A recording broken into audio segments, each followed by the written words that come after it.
Bom dia a todos. Meu nome é Magno Federici Gomes, eu sou professor de Direito Processual Civil da Superior Dom Helder Câmara e também da PUC Minas. E hoje, dia 24/4/2020, a temática da nossa aula é ação divisória, fazendo uma explicitação ainda do seu cabimento juntamente com a extinção de condomínio. E o objetivo principal da aula de hoje é apresentar o procedimento da ação divisória, que talvez seja um dos procedimentos mais complicados do processo civil dentro da matéria de procedimentos especiais. De uma forma ou de outra, eu informo a todos vocês que vocês estão sendo gravados, né, e que posteriormente a essa aula, nós colocaremos a aula à disposição no YouTube, tá? No meu canal no YouTube, para que todos os alunos possam ter acesso a essa aula. Então, vamos lá. Inicialmente, em aula anterior, nós fizemos uma explicitação sobre a diferença entre extinção de condomínio e a divisória. Nós demonstramos para vocês, tá, que os dispositivos legais são o artigo 569, inciso 2, do CPC, que fala da ação divisória, ou melhor, explicita o cabimento de uma ação divisória, e ainda os artigos 314 seguintes do Código Civil, que demonstram o instituto do condomínio. Então, quando a gente fala de condomínio, tá, o condomínio é pressuposto básico tanto da ação divisória quanto da ação de extinção de condomínio. E nós temos o seguinte, que esse condomínio ele pode ser originado de diversas formas no ordenamento jurídico brasileiro, seja por uma compra à meia de um determinado imóvel, né, seja mediante uma adjudicação ou alienação judicial, ou de um quinhão dentro de um processo, né, ou mesmo uma arrematação, a arrematação dentro de um determinado processo, mas o mais comum é que essa comunhão ela se origine de inventários com partilhas. Porque uma vez falecido um determinado proprietário de um bem, abre-se a sua sucessão no momento do óbito, né, e aqueles direitos e bens que o falecido possui são transmitidos de plano para os seus sucessores a título universal ou a título singular. Universal seriam os herdeiros propriamente ditos, aqueles previstos na lei que seguem a ordem de vocação hereditária, e a título singular seriam os legatários, que são aqueles que recebem por meio de testamento propriamente dito. Então, na hora que termina o inventário, em que o juiz profere uma sentença de encerramento do inventário, ele normalmente não determina a venda judicial do bem dentro do inventário. Ele estabelece o condomínio pró-diviso ou pró-indiviso sobre determinados bens do falecido. E eles pedem um formal de partilha que é levado a registro no cartório de registro de imóveis. De posse desse formal de partilha, na hora que você registra o formal de partilha no cartório de registro de imóveis, no cartório de imóveis, automaticamente, se tinha mais de um herdeiro, mais de um sucessor, já se estabelece o condomínio sobre o bem, se mais de um sucessor recebeu quinhão hereditário naquele bem. O único caso em que não haveria esse condomínio seria a forma de fazer uma partilha dividindo bens de maneira dissociada. Por exemplo, apartamento A vai para o herdeiro X, apartamento B vai para o herdeiro Y, apartamento C vai para o herdeiro D. Mas aí nós teríamos que ter 3 apartamentos de igual valor, né, para não haver prejuízo entre os sucessores, ou que um ou mais sucessores abra mão de valores de quinhão hereditário a favor de outro. Isso equivaleria a uma doação, né, uma doação de parte da herança. Tá claro, senhores? E aí, o que nós falamos? Nós falamos o seguinte, se eu tenho condomínio e o bem imóvel ele é pró-indiviso, tá? Não cabe a divisória e vai caber a ação de extinção de condomínio. E a extinção de condomínio, ela está prevista no CPC dentro dos procedimentos especiais de jurisdição voluntária, que é o artigo 729 Isso, 730, perdão, 730 do CPC, lado com as regras gerais dos procedimentos especiais de jurisdição voluntária. Atenção, para a gente saber se um bem é divisível ou não, nós temos que olhar a Lei de Uso e Ocupação do Solo, a Lei Federal, que é a Lei 6.766, e ainda leis locais de uso e ocupação do solo, né? E nós falamos o seguinte: o imóvel não pode ser dividido em partes iguais, respeitando a extensão mínima de 125 metros quadrados para cada condômino. Então, se, por exemplo, eu tenho um imóvel, né, o número de herdeiros não vai resguardar no mínimo 125 metros quadrados para cada um dos condôminos, automaticamente esse imóvel torna-se indivisível. E aí nós estamos diante de um condomínio pró-indiviso, tá? Previsto no artigo 1322 do Código Civil. E aí nós temos que ajuizar a ação de extinção de condomínio, e nessa ação de extinção de condomínio, depois do prazo de resposta, impugnação, decisão de saneamento e avaliação do bem, o juiz vai determinar a alienação judicial do bem. E o imóvel vai a leilão. Tá claro, gente? Normalmente, se faz, primeiro, a verificação legal da indivisibilidade do imóvel e, depois de feita essa indivisibilidade, o juiz sentencia, determinando o leilão na fase de execução daquela sentença. Tá claro, gente? Então, é assim que é feito esse procedimento de extinção de condomínio. Por outro lado, quando nós falamos de um condomínio pró-diviso, esse condomínio pró-diviso significa que o imóvel é divisível. Nós temos que verificar a Lei de Uso e Ocupação do Solo, a Lei Federal, e ainda, as leis locais de uso e ocupação do solo. As leis locais de uso e ocupação do solo. E nós temos o quê? O imóvel pode ser dividido em partes iguais, respeitando a extensão mínima de 125 metros quadrados. Tá? Então, teve uma retificação. A lei local, eu volto a falar para vocês, pode estabelecer metragem diferente da lei federal, desde que seja, no mínimo, 125 metros quadrados. Então, essas são as definições. Tá claro? E aí, quando a gente fala de ação divisória, propriamente dita, a ação divisória, ela é exclusiva do condômino, né? Então, ela é exclusiva do condômino. Oriento para vocês também que a divisória pode ser realizada por via extrajudicial, obrigatoriamente pode ser feita, se houver consenso entre os condôminos do imóvel, tá bom, senhores? Condôminos.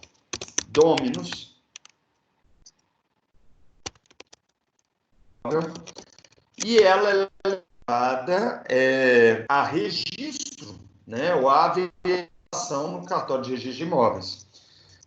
Volto a falar que também existia ação divisória extrajudicial antes do CPC de 2015, mas ela só passou a estar prevista no artigo 571 do CPC atual, que prevê expressamente que a demarcação e a divisão podem ser realizadas por escritura pública.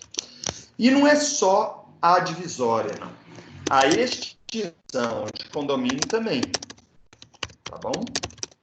Só que a extinção de condomínio feita em cartório envolve a aquisição dos quinhões hereditários dos demais condôminos por um dos condôminos. Então, ou seja, eu tenho 2 irmãos, nós somos 3 irmãos, suponhamos que nós 3 tenhamos um apartamento, que é um imóvel indivisível, numa cidade, numa determinada cidade, em Belo Horizonte, e a partir dessa ideia de que nós 3 temos esse imóvel, vamos imaginar que eu tenho uma situação financeira muito boa, tomara que sim, né? E aí, o que acontece? Meus irmãos precisando de dinheiro, eu posso falar para eles, irmãos, vocês querem me vender a parte do imóvel de vocês? Né? E eu comprar esse quinhão, eu tenho um imóvel, cada um tem 1/3 do imóvel. Se cada um tem 1/3 do imóvel, eu compro 2/3. Eu pago 1/3 para um irmão, outro terço para outro irmão, e aí, necessariamente, a gente faz a extinção do condomínio extrajudicial. Então, é possível a realização de divisória e extinção de condomínio extrajudiciais por escritura pública. E na hora que eu compro a parte deles, eu assino uma escritura pública de compra e venda do quinhão hereditário e, necessariamente, eu faço a extinção de condomínio extrajudicial. Tá claro? Então, é possível fazer também essas duas ações em caráter extrajudicial. E agora nós vamos entrar necessariamente no procedimento de ação divisória. Então, quando a gente entra fluxograma do procedimento de ação divisória, é um procedimento específico de jurisdição contenciosa, tá claro? Eu vou fazer o resumo dos procedimentos aqui, tá? Primeiro eu vou fazer a síntese do procedimento. Eles estão previstos, prestem muita atenção, pelo menos o procedimento de divisória no artigo 588 seguintes. Então, ele vai estar do 588 em diante. Então, ele vai até o 599, se não me falha a memória, é um procedimento grande, 598, tá bom? Ao 598. Com a aplicação subsidiária, isso aqui é importante, dos artigos 575 a 578. E quando a gente fala do 575 a 578, nós estamos falando aqui dos procedimentos de demarcação. Então, é um procedimento mais complexo. E aqui tem uma série de dificuldades, porque nós temos, às vezes, a doutrina simplificando o procedimento de ação divisória e, às vezes, ele não é tão simples assim. Então, vamos a ele, né? Quando a gente fala ainda de divisória, eu tenho mais uma observação a fazer para vocês. É possível ainda a acumulação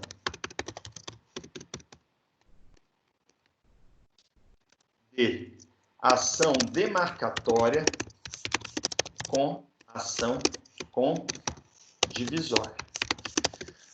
Por que nós estaremos falando de demarcatória, tá? Com divisória?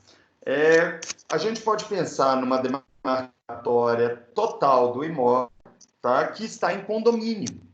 Então, imaginemos que o imóvel ele tem os seus limites divisórios apagados. E se ele tem esses limites divisórios apagados, antes da gente dividir em quinhões hereditários para cada um dos condôminos, ou em quinhões para cada um dos condôminos, vai ser necessário fazer, em primeiro lugar, a demarcação. Então, presta atenção. Em primeiro lugar, se faz a demarcação externa do imóvel. Quando eu falo de demarcação externa, é o quê? Aviventar os limites divisórios entre confinantes, com os confinantes. Tá? Então, depois que a gente aviventa a extensão do imóvel total, depois que eu terminei, eu sei o tamanho do imóvel, eu posso dividir metade para cada condômino ou 1/3 para cada condômino, como seria o exemplo. Então, primeiro se faz a demarcação. Em segundo lugar, se faz a divisão, prestem atenção, a divisão do imóvel entre os condôminos, com a necessária demarcação interna. O que seria demarcação interna? Olha aqui, o imóvel está aqui. Vamos ver, deixa eu só colocar aqui para ver se eu estou vendo. O imóvel está aqui, tá? Tinha apagado esses marcos divisórios. Primeiro, nós vamos ver a extensão total do imóvel, fazendo a demarcação externa do imóvel, e depois nós vamos dividir esse imóvel em 2 ou 3 partes.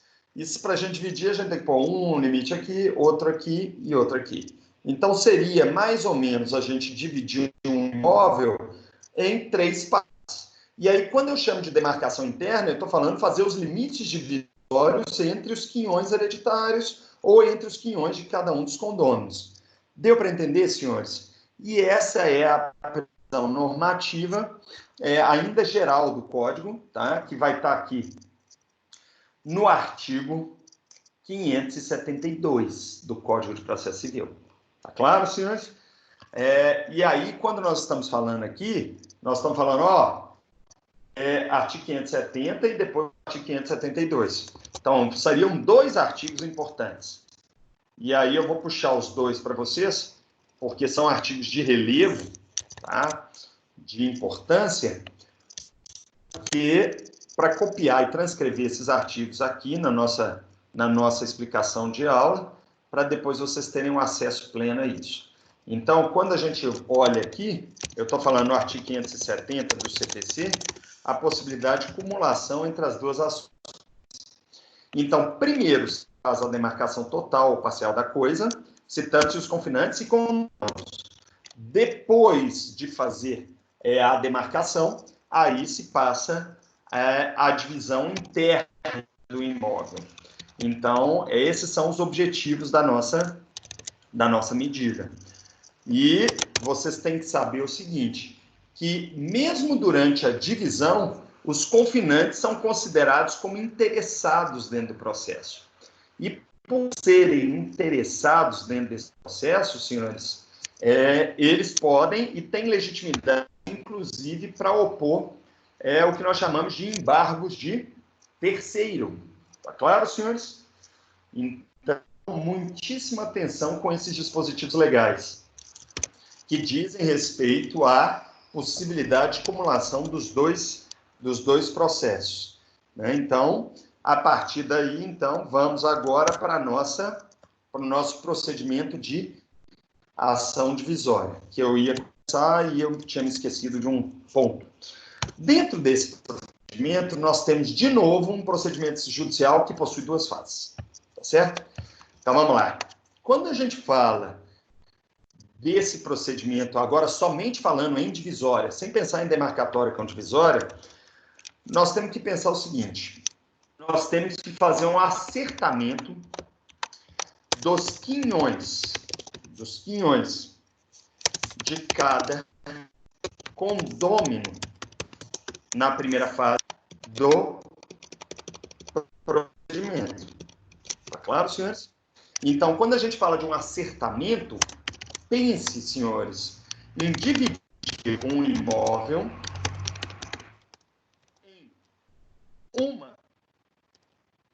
em 2 ou mais partes, não é isso? Com valores de mercado equivalentes. Claro, senhores? Então, vamos lá. Se eu tenho uma fazenda de 100 hectares, né? Vamos imaginar, tomara que eu tenha um dia, né, uma fazenda de 100 hectares, e eu compro ela junto com meus dois irmãos,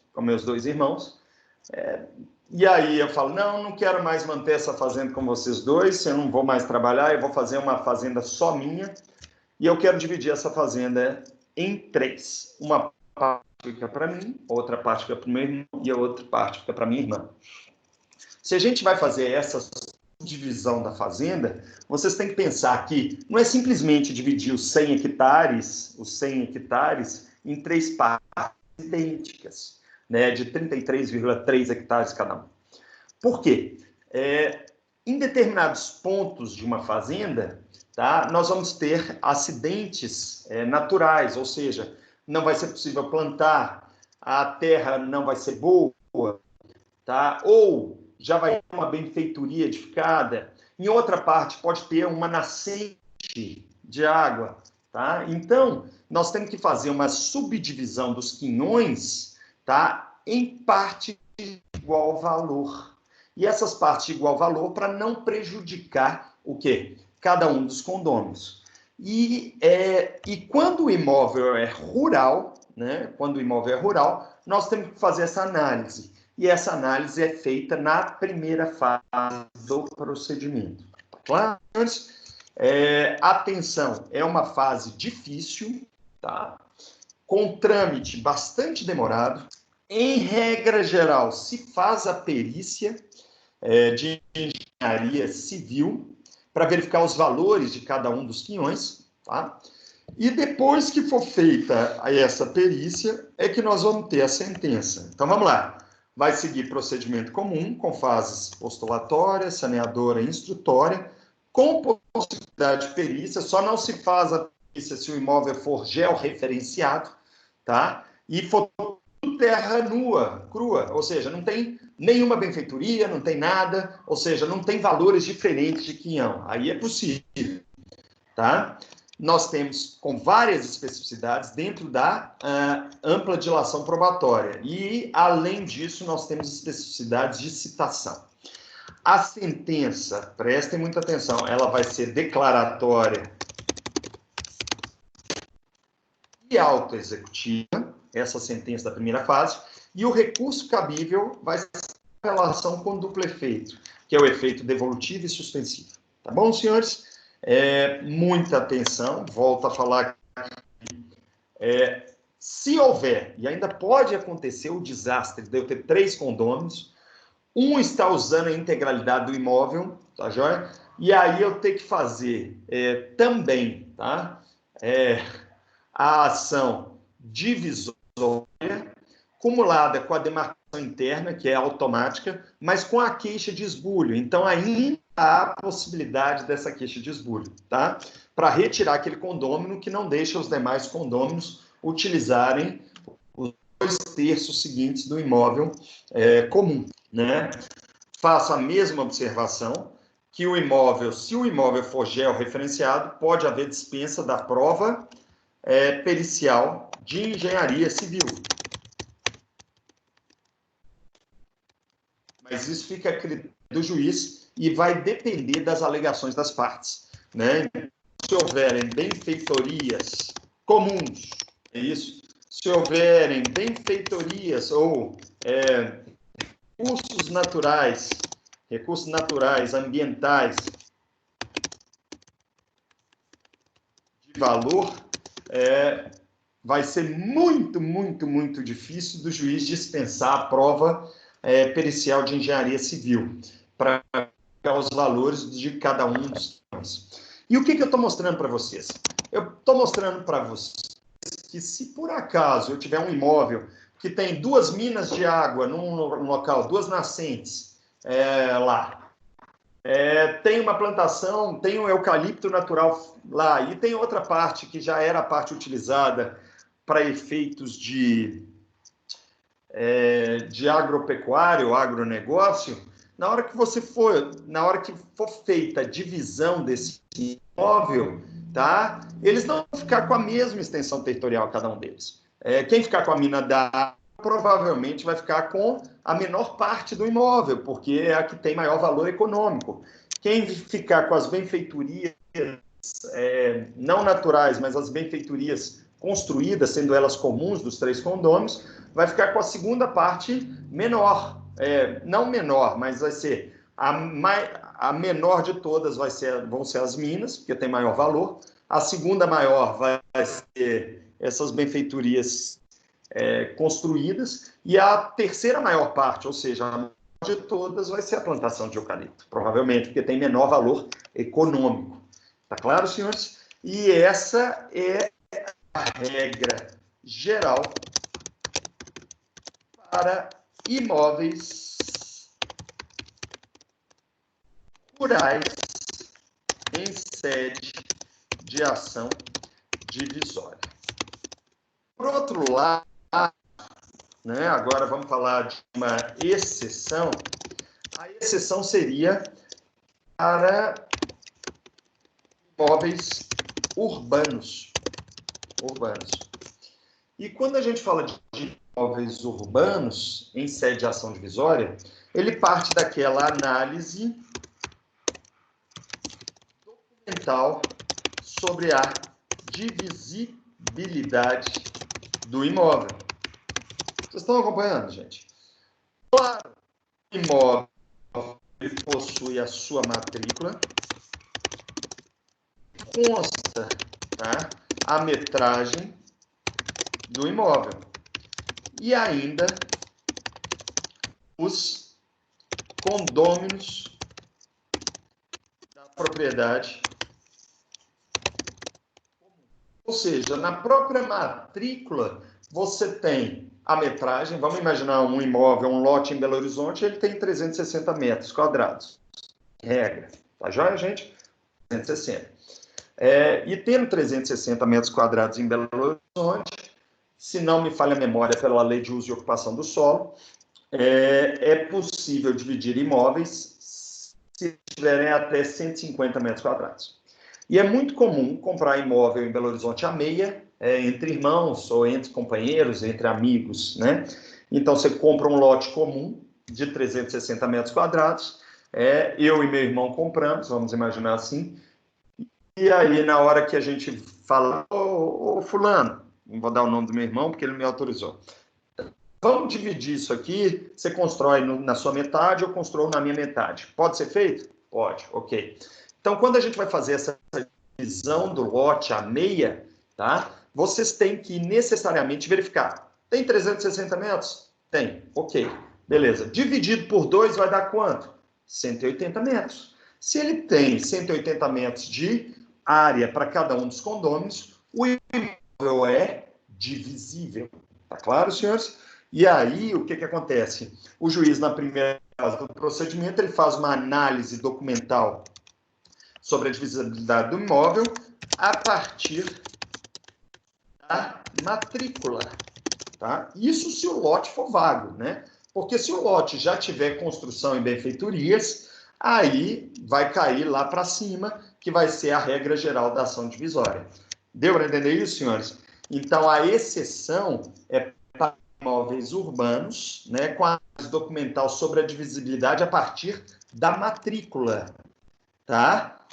Imóveis urbanos sem benfeitorias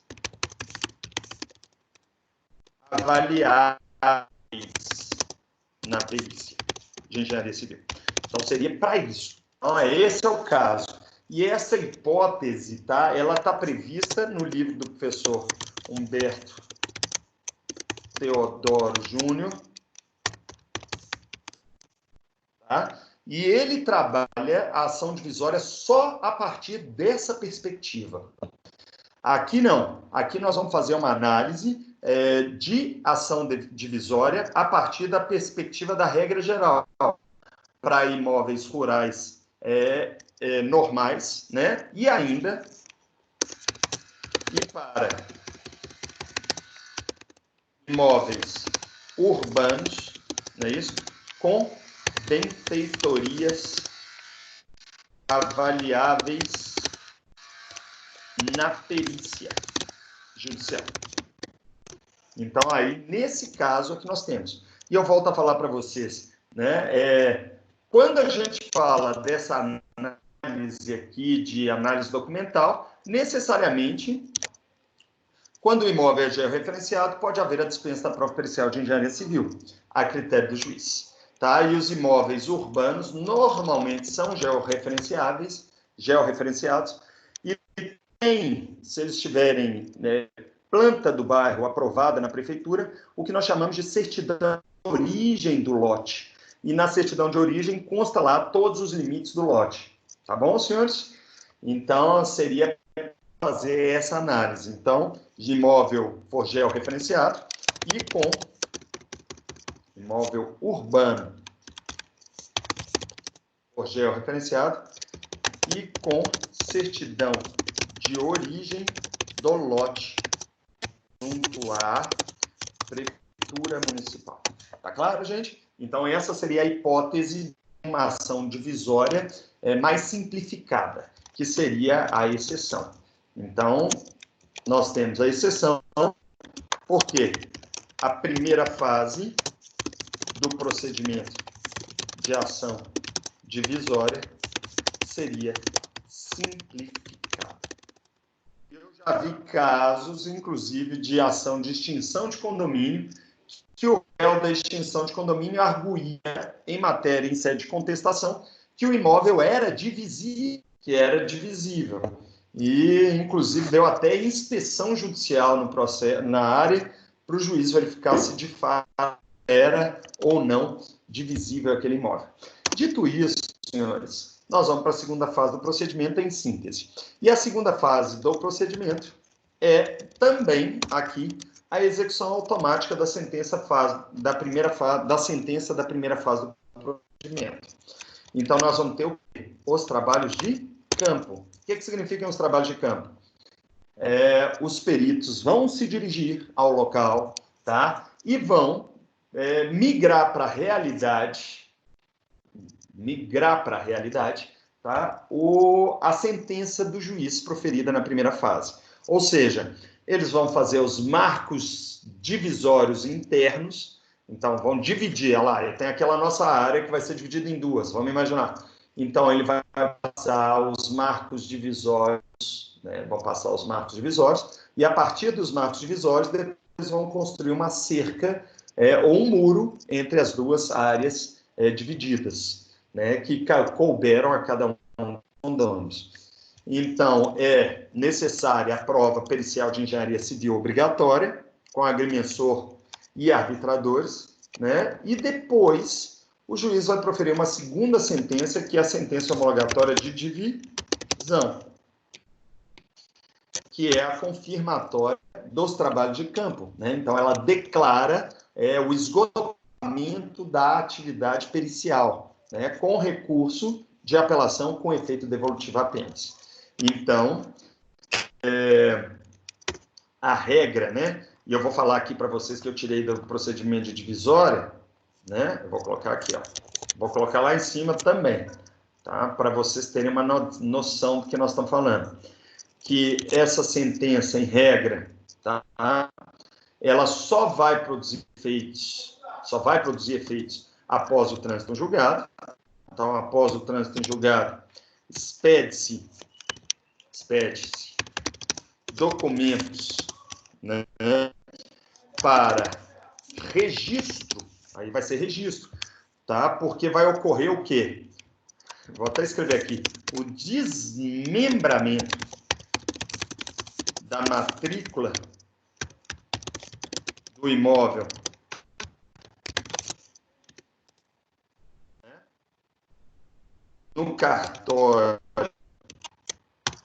de registro de imóveis. Então, ele vai expedir documentos que serão levados ao cartório e quando forem levados ao cartório, o cartório vai pegar aquela matrícula da área geral e vai fazer 3 submatrículas. Uma dessa área, a outra da do meio e a outra da do meio. Então, nós vamos ter uma subdivisão do imóvel em 3 partes.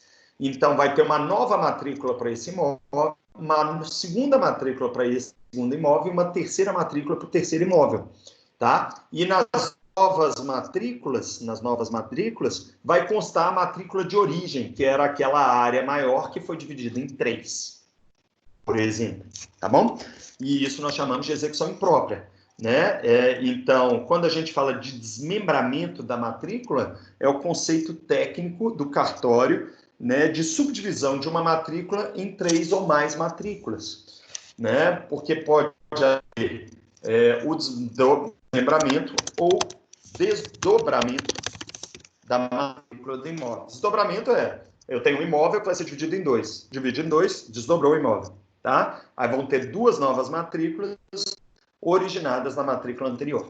E isso é o que nós chamamos de execução imprópria a partir da lei 6.015, que é a Lei de Registro Público de 1971. Tá bom, senhores? Saliento para vocês que é possível o cumprimento provisório dessa decisão na forma da 520 e 522, né, que deve ser promovida por uma das partes, né? Essa execução provisória, tá? Então, ela é antes do trânsito em julgado da decisão, pode ser promovida, né? E ela vai ser promovida em autos apartados, ou seja, ela vai ser distribuída por dependência à ação divisória, porque existe entre elas conexão. Se não me falha a memória, vai ser o artigo 293. Vou conferir, gente. Vamos conferir aqui para a gente ter uma noção dos 293. Não é o 293, é o 283. Tá? Isso, artigo 286 do CPC. Tá bom? Então, é uma distribuição por dependência. Qual seria a hipótese? Inciso 1 do CPC. E esse é o procedimento divisório por enquanto. Claro, gente? Atenção, então, a partir daqui, aqui essa sentença. Após o trânsito julgado, expedem-se documentos para desmembramento. Ok. E, a partir daí, nós vamos para as duas fases do procedimento. Atenção, tá? Procedimento comum, né?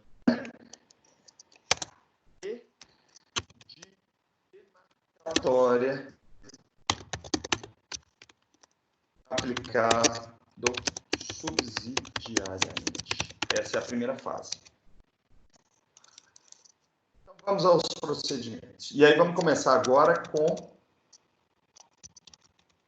a sentença, com a petição inicial do nosso procedimento. Então, vamos começando.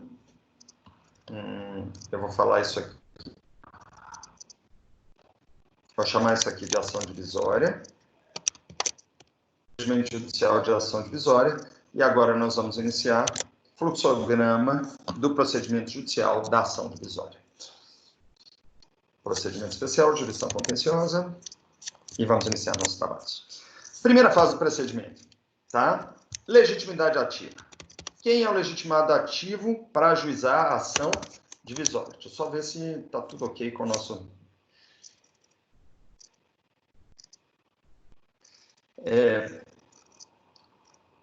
Vamos lá. As perguntas serão respondidas ao final, tá, gente? Primeiro, a legitimidade ativa é dos condôminos, do condômino que não aceita mais o condomínio. Então, o que nós estamos falando? O condômino é que vai ajuizar essa ação.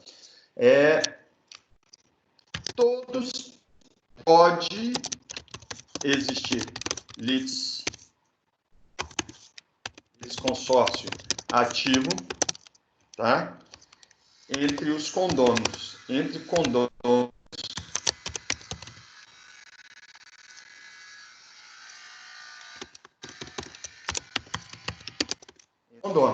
tá claro, gente? Então, necessariamente, eu tenho aqui o quê? A regra é de proprietário. Então, quem pode ajudar a ação é o proprietário, né? E não entra o titular do direito real. Tá, senhores? E aí a gente remete os senhores ao artigo 569, inciso 2 do CPC, né?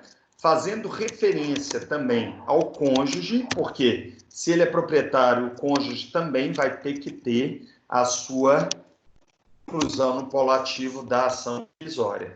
Chamo a atenção de vocês daqui do nosso artigo 569, inciso 2. Ao condômino na ação de divisão para obrigar os demais consortes a extremar os queões. Então, quando a gente fala de extremar os queões, nós estamos falando o objetivo previsto na lei, no direito material, ou seja, a extinção do condomínio. Tudo bem? Legitimidade passiva. Os condôminos não desejam extremar seus quinhões. Senhores, e seus respectivos cônjuges, eles também entrarão, salvo se casados pelo regime da separação absoluta de bens. Tá? Todos eles com respectiva qualificação. Cuidado, senhores. Essa é a legitimidade ativa do procedimento e demonstra aqui claramente qual é o direito material especial, ou seja, qual é o requisito especial, né? Nós temos que ter necessariamente aqui, né, como requisito material, tá? o quê? O condomínio é também considerado como pró-diviso. Então, é obrigatório ter os dois elementos. Esses são os pressupostos materiais da ação divisória, tá? E aí nós vamos para a petição inicial, que não é o seu pressuposto instrumental, né? Não é uma explicitação de requisito instrumental. Nós temos a previsão normativa no artigo 319, cumulado com o artigo 575, que prevê a petição inicial. Não é o 575, não, senhores. 588, que prevê a petição inicial da ação divisória. Então, ao falarmos da ação divisória, vamos lá ao artigo 588 para verificar o procedimento específico. Né? A petição inicial será instruída com os títulos de propriedade. Então, automaticamente, primeiro requisito, juntar o título de propriedade, matrícula atualizada do cartório de registro de imóveis. Ainda, você tem que indicar 2b, a origem da comunhão, ou seja, origem do condomínio. Então, olha lá, origem do condomínio. Então, além da origem do condomínio, vocês vão ter que olhar também a denominação, situação e limite características do imóvel. Então, depois que vocês colocam a origem do condomínio, vocês vão para o C. E no C, vocês vão colocar a correta descrição do imóvel. Denominação, nome da propriedade rural, lote ou quadra e bairro desse imóvel urbano. Situação do bem, localização aonde ele se situa. E ainda D, mais um elemento previsto aqui, né? São os limites e características do imóvel. Limites e características.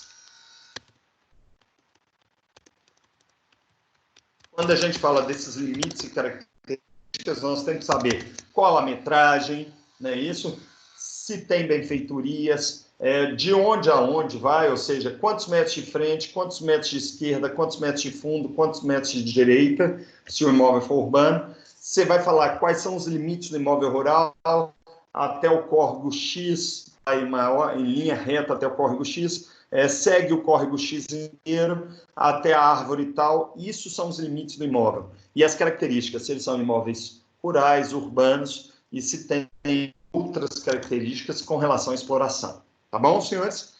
Além disso, já que nós estamos falando disso, vocês têm que falar A, B, C, D, E, as benfeitorias comuns. Quando a gente fala de benfeitorias, nós estamos falando de benfeitorias ou acessões. E benfeitorias comuns. O que são benfeitorias comuns? As pertencentes a todos os condôminos. Todos os condôminos. Então, necessariamente, tem que fazer essa explicitação. Então, porque essas benfeitorias comuns devem ser divididas igualmente entre os condôminos. Tá claro, senhores? No entanto, então, mais um requisito, mais uma causa de A, B, C, D, E, F. Agora, nós temos que fazer o quê? A explicitação de todos os condôminos discordes. Então, nome e qualificação dos condôminos discordes com a divisão. Nome e qualificação completa, inclusive com e-mail.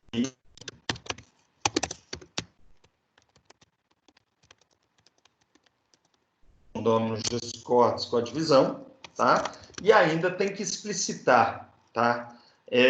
A residência de cada um, que isso é elemento básico da qualificação, né? E ainda as benfeitorias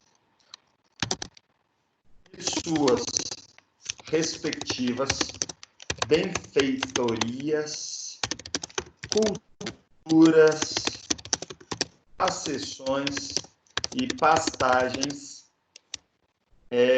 particulares. O que a gente chama de particular? Né? Que não é comum. Então, nós estamos falando daquelas benfeitorias particulares. Então, leia-se culturas, accessões e pastagens pertencentes a cada condômino. E esses são os requisitos da petição inicial de ação divisória. É uma petição mais complicadinha, né, mas que não gera grandes dificuldades. Então, vamos continuar nossos trabalhos. E aí, nós temos um dispositivo legal que, uma vez ajuizada a petição inicial, ela vai conclusa para o juiz, né? E ao ir conclusa para o juiz vai tomar aquelas providências preliminares que a gente chama de despacho da inicial, né? E nesse despacho ele pode mandar emendar, ele pode indeferir a inicial, ou ele pode receber a inicial, né? E aí, prestem muita atenção. Quando ele recebe essa inicial,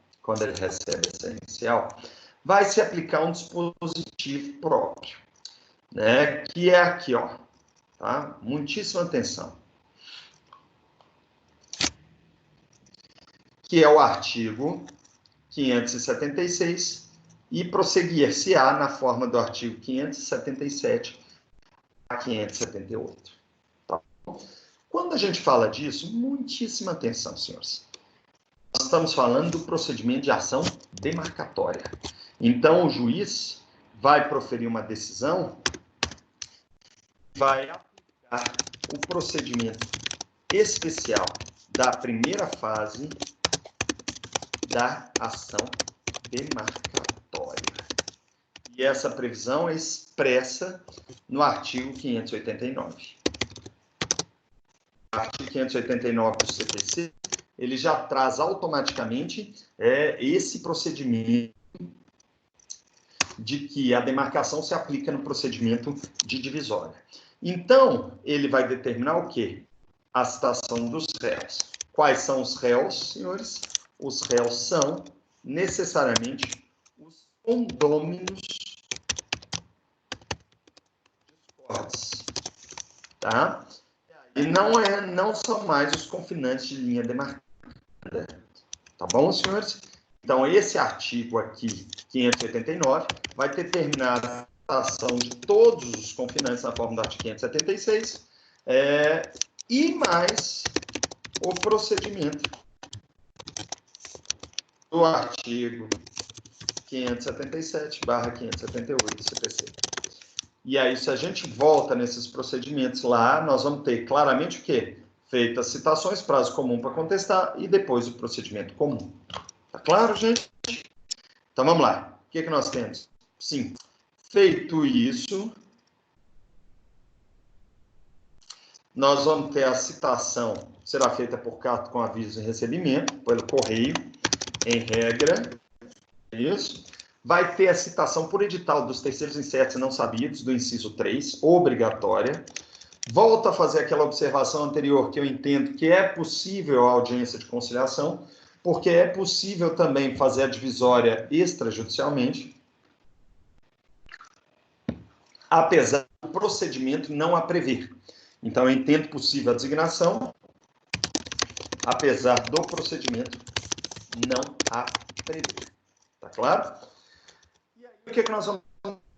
Nós vamos ter a contestação de todos os interessados, réus certos, que são os condôminos, tá? E incertos, mediante prazo comum de 15 dias para responder. E aí, o procedimento especial da primeira fase, procedimento comum na forma do artigo 578, que é aplicável, tá, ao procedimento de divisória. Então, feito isso, o que nós temos? Abre vista aos autores ou autor para impugnar, replicar as contestações, né? Ele vai ratificar sua pretensão inicial, forma do artigo tal, né? Além disso, vai ter a decisão do saneamento, em regra geral, vai ser designada a perícia judicial de engenharia, salvo no do artigo 573, aquela hipótese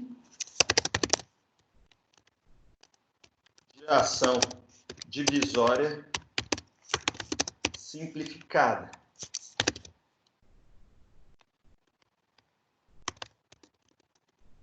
no professor Humberto Teodoro.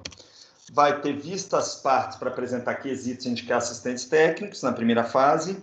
Vai ter o pagamento em 5 dias da perícia e em 15 dias o prazo para apresentar os quesitos e assistente técnico.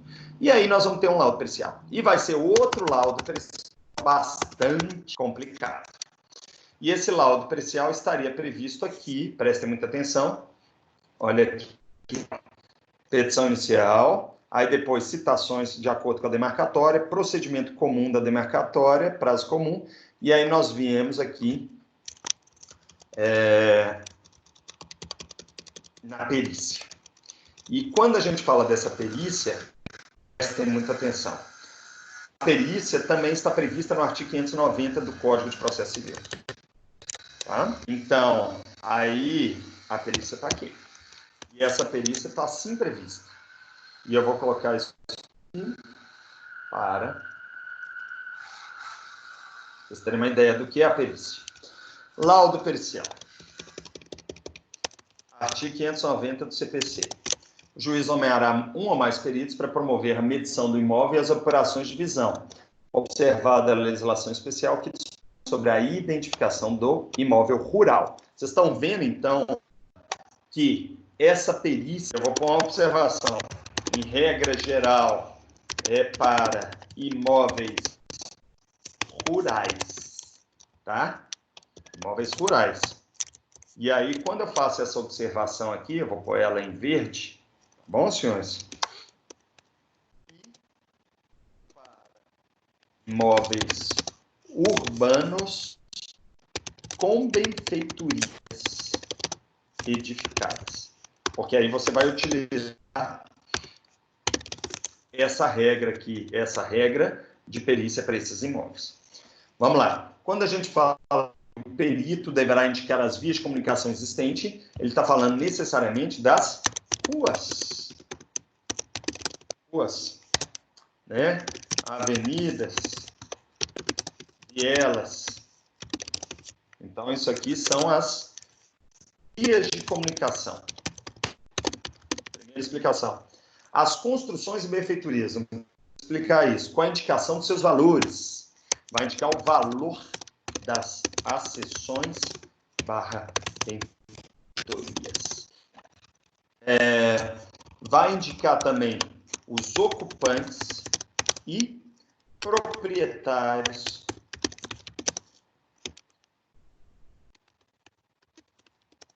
das acessões e benfeitorias. Tá? E ainda eventuais cursos de água,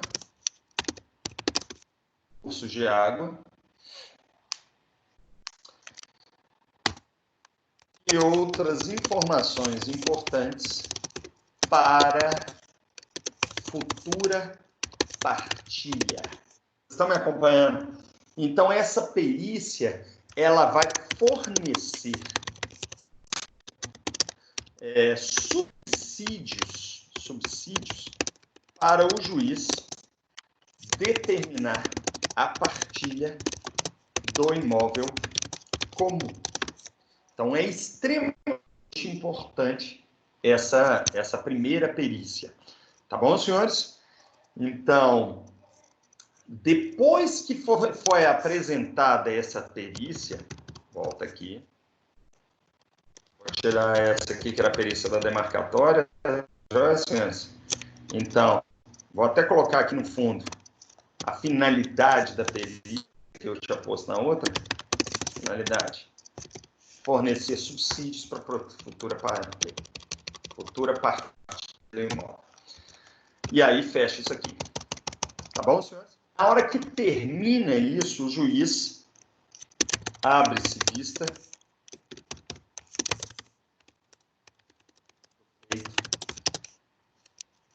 As partes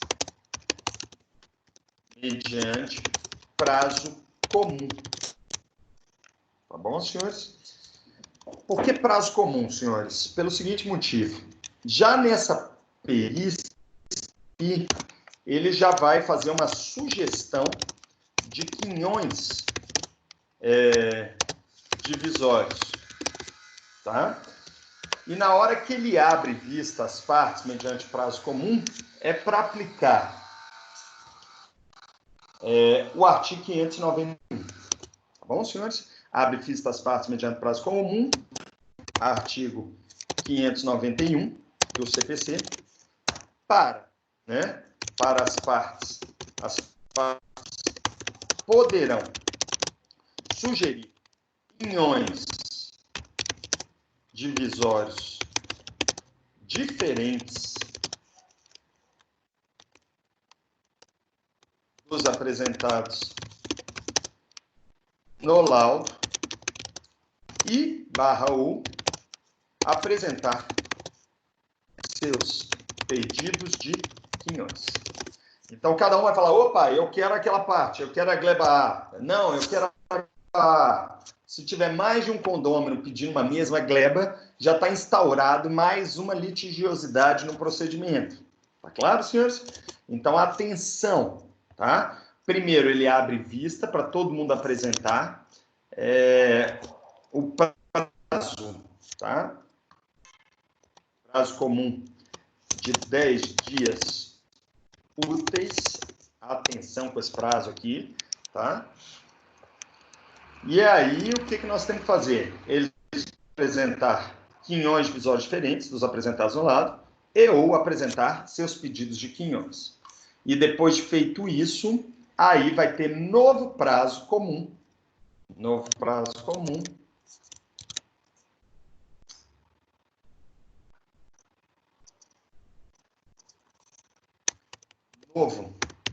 Nova vista às partes mediante prazo comum de 15 dias para impugnações recíprocas sobre as manifestações anteriores das próprias partes.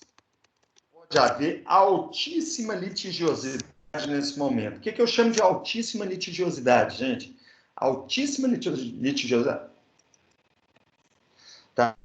Essa altíssima litigiosidade seria: o réu pode falar, não, eu quero mesmo quinhão. 2, não, eu não concordo com aquela apresentação de quinhões pelas partes. 3, pode fazer várias impugnações. E, normalmente, todo mundo vai querer a parte com maior valor de mercado, não é isso, gente? Eu sei que, às vezes, o homem é bom, mas, nesse momento, na hora do dinheiro, normalmente, todo mundo quer a parte de melhor valor. Então, se tiver uma nascente de água pura e água, que a gente chama de água natural, não de água mineral, essa água mineral necessariamente vale muito mais do que todas as outras partes. Só para vocês terem uma ideia, em matéria de recursos ambientais, recursos naturais ambientais. Então, vai abrir vista para todo mundo vai tentar ficar com o quinhão de maior valor. Tá claro, senhores? E quem vai decidir isso, quem vai ficar com cada parte é o juiz. E vai ser decidido na sentença da primeira fase do procedimento. Tá claro, gente? Essa previsão normativa é a previsão normativa. Peraí, que tá travando. Do artigo 592 do CPC. E então, abram lá no artigo 592 para a gente ter ideia. O juiz ouvirá as partes no prazo comum de 15 dias. Não havendo impugnação, determinará a divisão geodésica do imóvel. O que é a divisão geodésica do imóvel?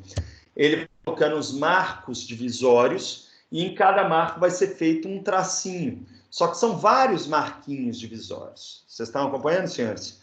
Agora, se houver impugnação, no prazo de 10 dias, o juiz vai decidir sobre os pedidos e os títulos que devam ser atendidos. Então, prestem muita atenção, tá? Eu vou até tentar colocar isso aqui num cantinho. Sem impugnação, determina-se a divisão geodésica do imóvel.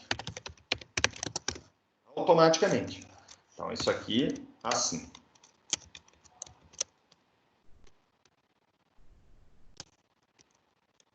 Vou mudar isso aqui para ficar mais esquerda.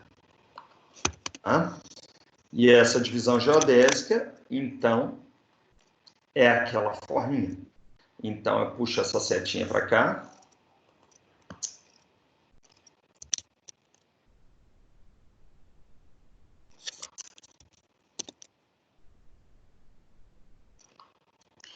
Agora, com a impugnação,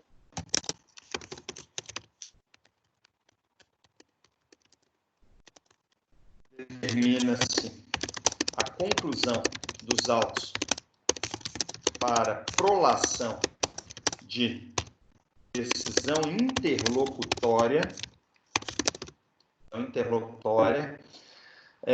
que vai definir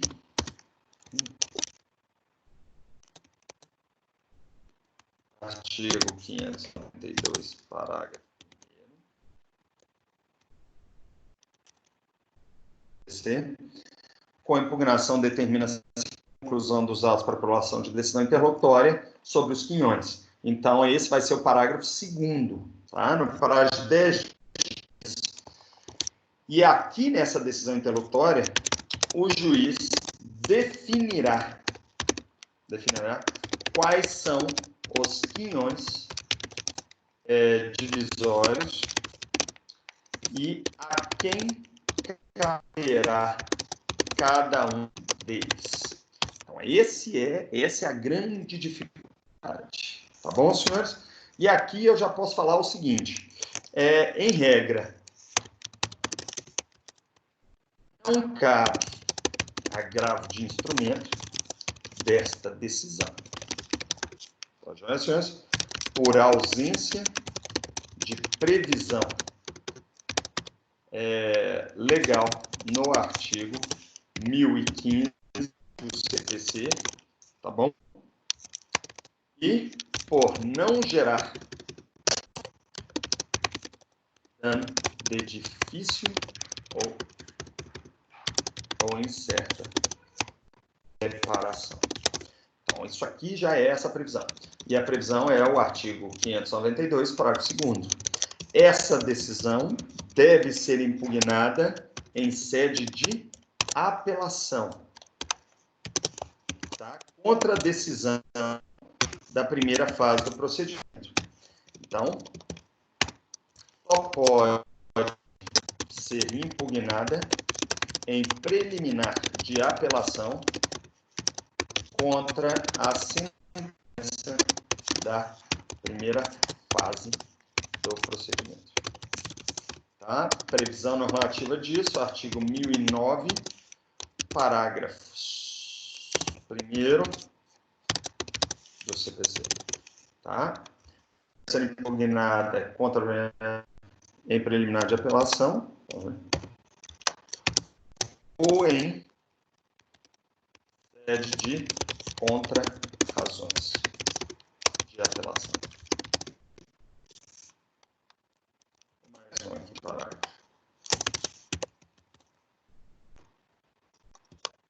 Certinho, senhores? Então, essa impugnação, a impugnação vai ser apresentada e, havendo a impugnação, necessariamente abre vista às partes para que se manifestem sobre a prolação da decisão interlocutória. Tá joia, senhores? Então, o juiz simplesmente já decide quem vai ser, quem vai ficar com cada parte, com cada quinhão hereditário, e após ele decidir isso, necessariamente, já profere a decisão. Tá bom, senhores? Atenção aqui, tá? Nessa perícia, nós temos o quê? A necessidade, tá, de fazer um novo laudo pericial registro. Tá? Então, depois dessa decisão, que foi proferida aqui, o juiz determina a apresentação, peritos devem apresentar outro laudo pericial. E esse outro laudo pericial vai estar previsto, senhores, em alguns artigos, tá? Quais serão os artigos que vão estar previstos? Vai ser o artigo 593, 594, 595 do CPC. Então, aí nós temos artigos 593, 594 e 595 do CPC. E nesse novo laudo pericial, tá, é o momento no qual eles vão definir de plano as divisões fáticas. Mas isso é tema da nossa próxima aula, tá, gente? E nesse momento eu vou encerrar a videoconferência e vou abrir para perguntas. E eu vou me colocar à disposição dos presentes para responder eventuais perguntas sobre o nosso procedimento de ação divisória, tá? Essa é a primeira parte dessa videoconferência. Nós vamos ter mais uma videoconferência sobre divisória e nessa segunda nós vamos terminar o procedimento especial de ação divisória. Muito obrigado a todos, tá? E agora me coloco à disposição para eventuais perguntas.